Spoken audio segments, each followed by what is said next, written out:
I'm very pleased to be interviewing Gary Reisman, who's CEO, New Media Metrics. Thank you for your time today. Thank you. So let's start with your background. How did you get to where you are today?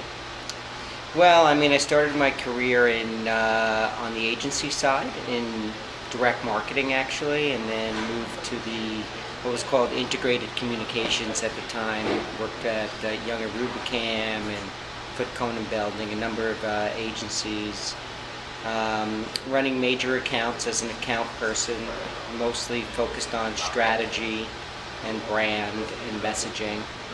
And then I moved to the media side. I went to Turner Broadcasting in strategic marketing back in the late 90s, and that's where I started to sort of cut my teeth in the media side of the business. Tell me about New Media Metrics. What is its purpose? What are some of the products? What do you do? Well, New Media Metrics is a unique company. We own a patented approach.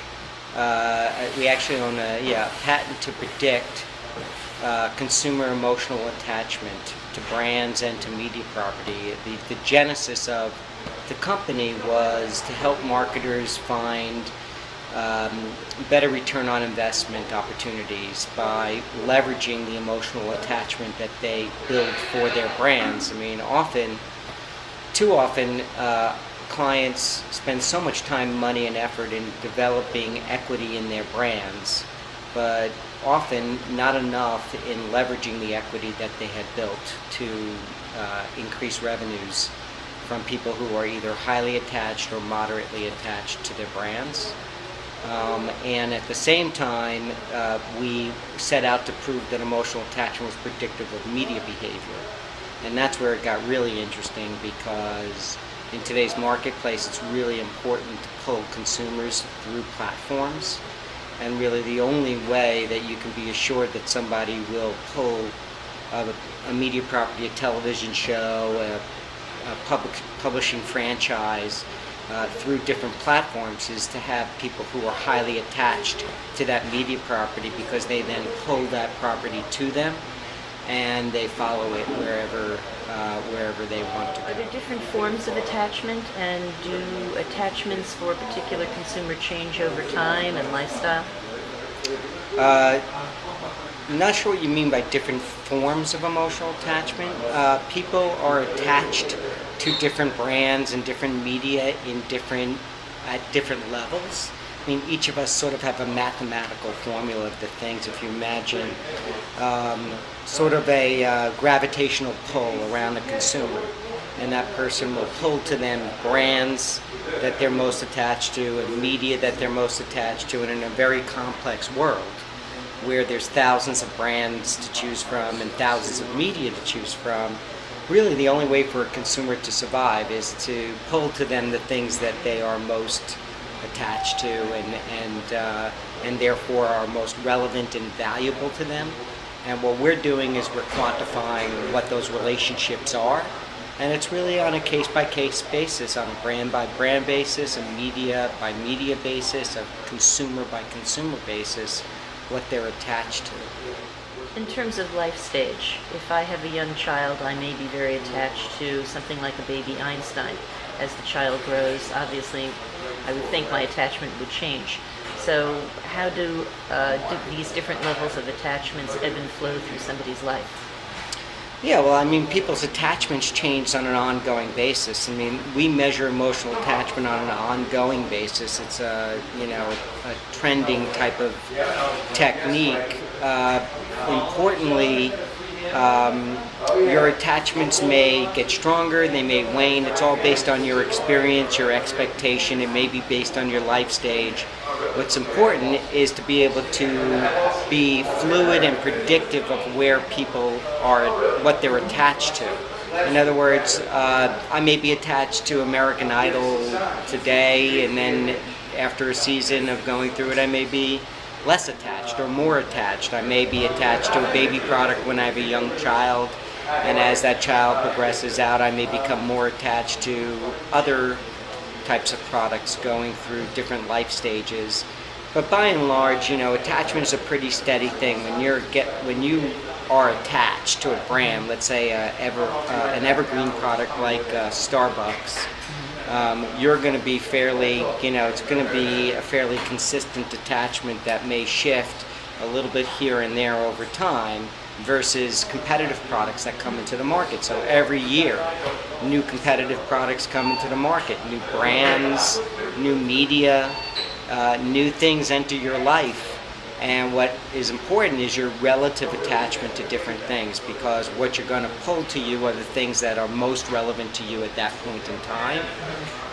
And that's going to determine your share of requirements, your share of wallet, and everything else associated at that point in time. So we measure emotional attachment on an ongoing basis to understand how the marketplace is moving, both in aggregate but also on an individual basis.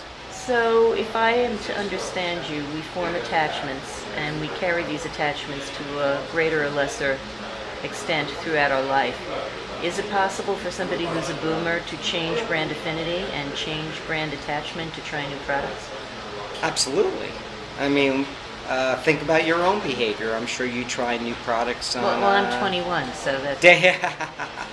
I mean, we all try new products. I mean, the fall television season is a great example of that. I mean, we're constantly trying new media, new content. Obviously, as adults, and just in the past few years, Twitter and Facebook and Trender and a whole bunch of different products have come into the marketplace, if you will. And just from the easy thing to think about is that media shift that we all easily make and transform from a new show that may come on or a new media platform that we find valuable, whether it's social or mobile. Just in the past year, baby boomer emotional attachment has skyrocketed in their use of or their attachment to mobile media platforms.